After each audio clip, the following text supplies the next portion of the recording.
And so some looked to matter, to solve their suffering chatter. To each and every their need would be provided, by the people, for the people, or so they said, and it was decided. First they marked themselves and found their place. They did so with such remarkable haste. Their fears were eliminated by the might of their will. There was nothing predatory left that could make a kill.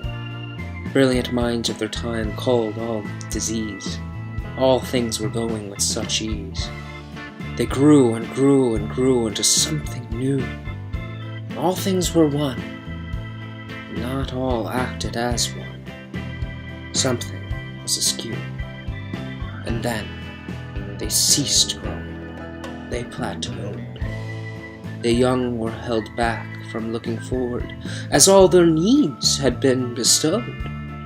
And then the blood began to spill. Unnecessary men who looked for meaning resisted, but the utilitarian rule persisted. They huddled together and fought against themselves, seeking meaning in a pleasurable hell. The ostracized bared scars of abuse. There was nothing that they could do.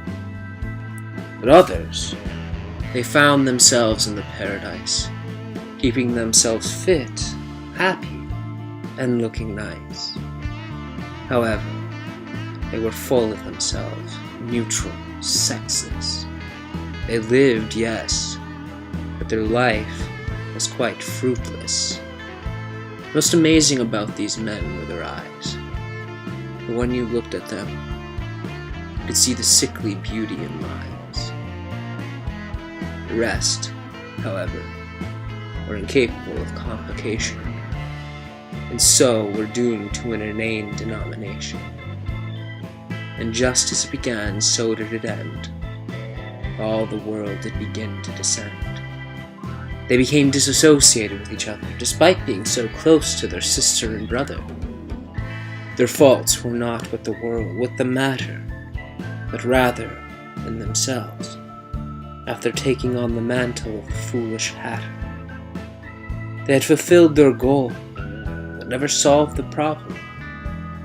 Themselves, their behavior, the choices that compelled them, ultimately consuming themselves in the end.